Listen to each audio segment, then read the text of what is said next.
YouTube, what is going on, guys? Welcome back to another video. Today we have the completion of the dark web story, but this is going to be part 2.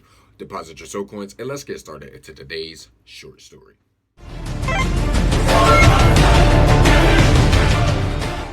Alright guys, we are back. Now, like I said, this is the total collection of the dark web story, but we are going to be breaking these down in parts, okay? So this is part 2. Part 1 is already on the channel. It was a couple short reads ago, but go on ahead and check that out first.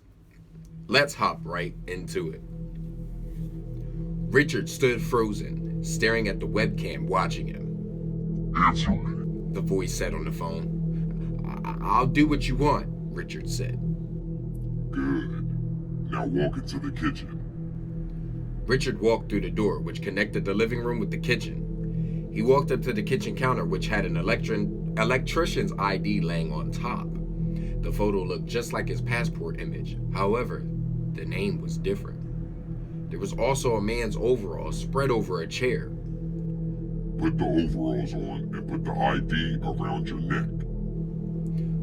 Why do I need to wear these? No questions. Now do as I say. Richard reluctantly put the phone down and dressed in the clothes provided. He tied the ID around his neck before picking the phone back up. I'm dressed, Richard said. Good. Now go to the address. Pretend to be a gas serviceman to get in the house. But, now before you go, look in the fridge. Richard walked over and opened the fridge to find a syringe filled with a strange amber liquid. What's this for? Richard said. Something to make the job easier. Now go. We will be watching. The call ended and Richard stood with the fridge open and the mysterious syringe in hand. His heart raced with fear. Slowly, the pieces started to fit together. The address and the syringe. He had to drug someone. He went back into the living room where his parents were tied up. They looked at him with fresh tears. I'll be back as soon as I can. Try and stay calm. I love you, Richard said, wiping away his tears. Richard walked down the street and followed the path to his phone's map told him to follow. It might have been his imagination, but he could have sworn the CCTV camera he passed me Ed to watch him. A police car drove by. His hands shook. Luckily, it passed him. He turned a corner onto a street he was unfamiliar with, and the app told him this was the street. He walked down the pavement till he reached the fort, and he opened the gate and stood there. His anxiety through the roof, but the threat of his parents' lives as well as his own pushed him up to the front door and made him knock.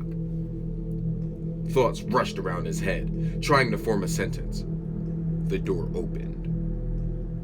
Stood in front of Richard was a girl who must only be 18 years old.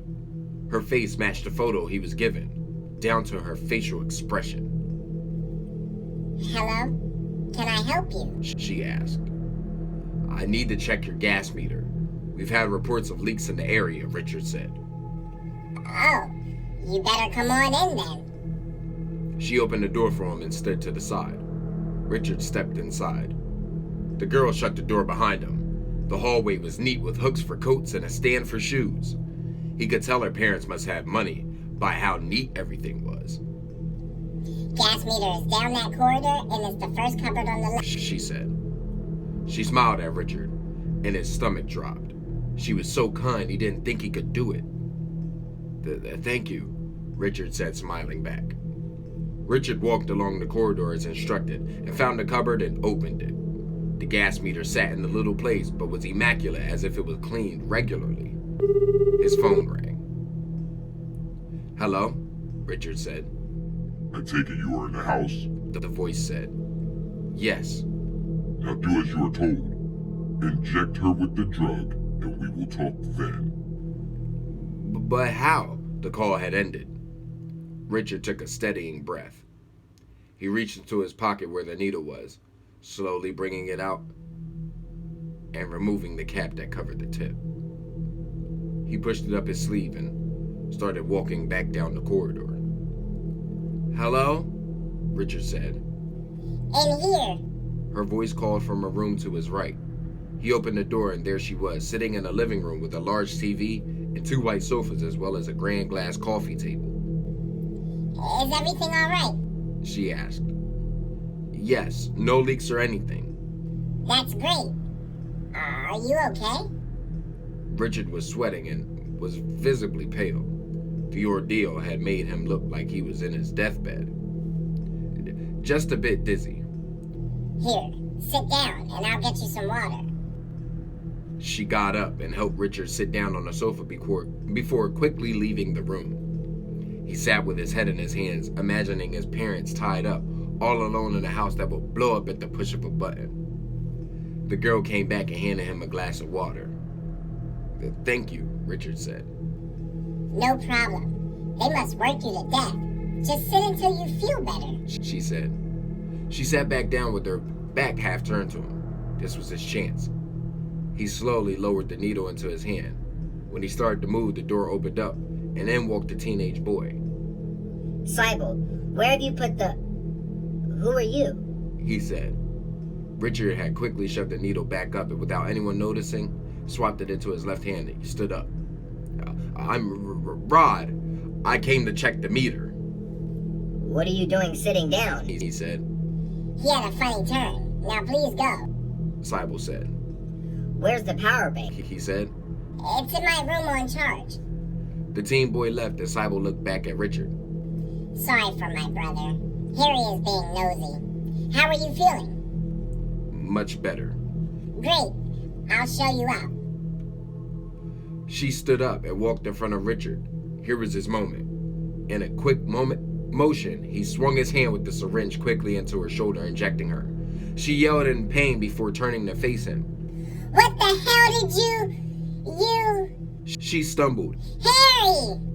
She took a few steps towards the other sofa before collapsing backwards onto it. Her brother burst in and took in the scene. Harry jumped at Richard immediately, aiming a punch at his jaw. Richard ducked and pushed him away and tried to get out of the room to give himself a chance. Harry grabbed him from behind and attempted to choke him out. Thinking quickly, Richard rammed his elbows into his sides, which made Harry let go. His no violence rule had to change. With an even heavier heart, Richard wound up and punched and threw his weight behind it. Harry's jaw rocked sideways as the ouch connected. He swayed backwards and fell straight through the glass table. Richard covered his eyes as shards of glass shot out. He held his hand, which was on fire from the punch. Richard walked to lift Sybil, but a gurgling sound caught his attention. He looked over to see Harry clutching his neck, making that sound. A shard had severed one of his carotid arteries. Richard ran over and quickly knelt next to the bleeding teen. Harry grabbed hold of him, his eyes full of fear. It's okay, Richard said. He looked around and grabbed a cushion from a sofa and took the casing off and held it against Harry's neck. He pushed tight, trying to stop the bleeding, but Harry got paler by the second, and his grip on Richard's clothes became weaker. "No, come on, hold on," Richard said. He continued to pressure until Harry's arms fell to the ground and his body lost all life. Richard stopped and looked at the poor teen's eyes, fearful, but lifeless. His blood pooled everywhere, almost reaching Richard's knees. He stood up and broke into tears. Panic rose through him, threatening to take over. Leaning against the wall, he didn't know what to do when his phone started ringing. "What?" I take it the job's done. If not, then there will be problems. Venom rose in Richard at this. "The job's done all right. Her brother was in the house." And what? He attacked me. I had to defend myself. He's dead." Not our problem, Richard. Get out now before anyone heard the fight. There's a black BMW up the street. Pull up to the house before taking her with you. The GPS in the car has the address for you to go to. The call ended. He felt like smashing the place up, but a glance at Harry's body calmed him down. Enough damage had already happened. He wiped his eyes and left the house. It felt as if he was in a dream. This couldn't be real. When he got to the BMW, the door was already open. He moved it outside the house before going back in. He avoided looking at Harry's body and picked Sybil up and walked her out of the room. Quickly, he walked up the path and put her unconscious body in the back seat. He He got into the driver's seat as fast as he could and began driving. The car's GPS showed an address that he was surprised to see was only a 20-minute drive away. The drive seemed to last years. He worried if she would wake up and attack him, or if he got pulled over, but the roads were quiet. He pulled up to an industrial estate and entered before stepping outside what looked like an abandoned factory. Richard got out and picked Slibel up from the back seat and approached the door, which was open when he pushed it. Inside was almost pitch black. There were lights on deep inside, so he walked towards them. When he got closer, he noticed a hospital bed, surrounded by studio lights and a tray of medical equipment, set up and a camera giving itself a bird's eye view of the bed. Richard's phone started ringing and he answered, confused. "What is this?" Richard asked. Place her in the bed. Richard did, carefully lowering her head onto the pillow. Are you ready, Richard? For what? I did what you wanted. Now let me and my parents go. Not yet. You killed her brother, didn't you? You've proven yourself a killer. Leave now and the police will arrest you. Do what we want and you'll be free with no suspicion on you over his death. Richard thought for a moment and weighed his options. Okay, Richard said. I'll do this and nothing more. You have chosen well. Now, what do I need to do? Have you heard of a red room? Yo. This is getting spicy. This story is getting spicy, okay? Like I said, sorry for the grammatical errors in there, you know what I mean? Getting used to them, you know what I mean? Getting used to them, you know what I mean? Hey, yo, Lee, my guy, come on, man. I can't be stuttering out here. Nah, but always a great story, always a great read. Excuse me, when it comes to Lee McShane, man. You are doing so much great things with these stories, and this has been part 2. All right, stick around and make sure that you guys are reading these or reading them along with me so that you guys are staying in tune with this great story, because I promise you, yo, these twists in here, man, these twists. But guys, if you enjoyed this video, you already know what to do. Don't be afraid to hover and haunt that like button. Subscribe today to become part of the Soul Gang Team Nephilim. Let's get it. Tap that notification bell to know each and every time that I'm uploading these videos. And guys, remember, to be good at the game, you gotta kill with skill. And until our next nightmare, guys, peace out.